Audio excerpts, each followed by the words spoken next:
കിട്ടണില്ലേ?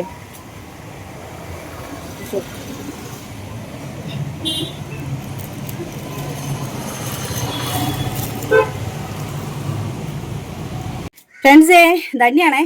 പിന്നെ ഇത് പപ്പടം.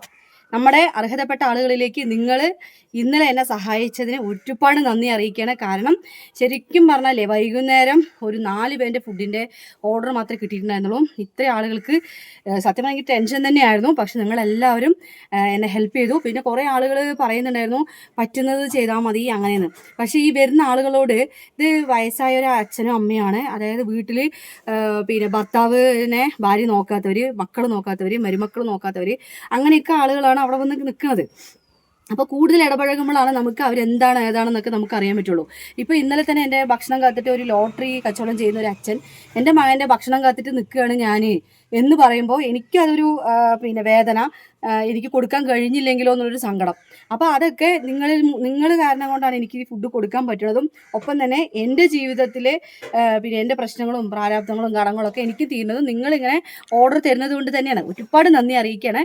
പിന്നില്ലേ പപ്പടം പൊട്ടാതിരിക്കാനുള്ള സൊല്യൂഷൻ ഞാൻ ചെയ്തത് എന്താ വെച്ചാൽ വണ്ടിൻ്റെ ഉള്ളിൽ പപ്പടം ഇട്ട് വെക്കുക. എന്നിട്ട് പിന്നെ കറികളൊക്കെ ഓരോ കിറ്റായിട്ട് വെക്കുക. എന്നിട്ട് അവിടെ പോയിട്ട് എല്ലാം ഓരോരോ പാക്കറ്റ് കൊടുത്ത് അവർ കറക്റ്റായിട്ട് ഇത് കിട്ടും അവർക്ക് കഴിക്കാനായിട്ട്.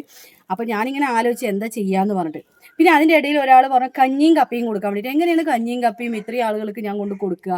അപ്പോൾ അതും കൂടെ നിങ്ങളൊന്ന് മനസ്സിലാക്കണം. പിന്നെ പറ്റുന്നത് കൊടുത്താൽ മതി, ഉള്ളത് കൊടുത്താൽ മതി എന്നൊക്കെ പറഞ്ഞാൽ നമ്മുടെ വീട്ടിലെ അച്ഛനും അമ്മയ്ക്കും നിങ്ങളുള്ളത് കഴിച്ചാൽ മതി, നിങ്ങളുള്ളത് ഇതാക്കിയാൽ മതി, നിങ്ങൾക്ക് ഒരുപാട് പദാർത്ഥങ്ങളൊന്നും ഒരുക്കി തരാൻ പറ്റില്ല എന്ന് നമ്മൾ മൂത്തൊലിച്ച പോലെ പറയും. ഞാൻ അവരിൽ കാണുന്നത് എൻ്റെ അച്ഛനെയും അമ്മനെയാണ് ഞാൻ അവരിൽ കാണുന്നത്. അപ്പോൾ നിങ്ങളും അതേപോലെ തന്നെയാണ് എന്നൊരു സഹോദരിയായിട്ട് കണ്ടിട്ട് നിങ്ങൾ ആ സഹോദരി ചെയ്യുന്ന പിന്നെ ആ അച്ഛൻ്റെ അമ്മൻ്റെയൊക്കെ പ്രാർത്ഥന, അതായത് ഇത്രയും ആളുകൾ പിന്നെ നമുക്ക് വേണ്ടി പ്രാർത്ഥിക്കുന്നുണ്ട്. അതും കൂടെ എനിക്ക് പറയണം ഈ ഒരു അവസരത്തിൽ. അത് മതി നമുക്ക്. അതായത് കണ്ണിൽ തട്ടേണ്ടത് പുരിയെ തട്ടി പോവാന്ന് പറയില്ലേ, ആ ഒരു രീതിയിലൊക്കെ നമുക്ക് എത്ര വലിയ പ്രയാസങ്ങളുണ്ടോ അത് നീങ്ങി പോവുക തന്നെ ചെയ്യും. അപ്പോൾ എന്തായാലും വലിച്ചു നീട്ടുന്നില്ല, കൊണ്ട് കൊടുക്കട്ടെ, സമയമായി. പിന്നെ പാലക്കാട് ചൂട് 42 ഡിഗ്രി ആയി എന്ന് പറഞ്ഞു. ഈ ചൂടൊന്നും എനിക്ക് ഒരു കുഴപ്പമില്ല കേട്ടോ. എന്നെ കാത്തു നിൽക്കണ അച്ഛൻ്റെയും അമ്മൻ്റെയും അടുത്ത് അർഹതപ്പെട്ട ആളുകളുടെ അടുത്തേക്ക് പോകാനായിട്ട് ഈ ചൂടൊന്നും ഒന്നും അല്ല എനിക്ക്. അപ്പോൾ അതിൻ്റെ ഉള്ളിലൊക്കെ പപ്പടം നിറച്ച് വെച്ചിട്ടാണ് ഞാൻ പോണത്. എന്താണെന്നറിയാം, പപ്പടം പൊട്ടിപ്പോകാണ്ടിരിക്കാനേ. അറിഞ്ഞ ഇല്ല പൊട്ടില്ല. ബാക്കി 3 വേറെ പാത്രത്തിലാക്കാം. നിർത്തിക്കോ.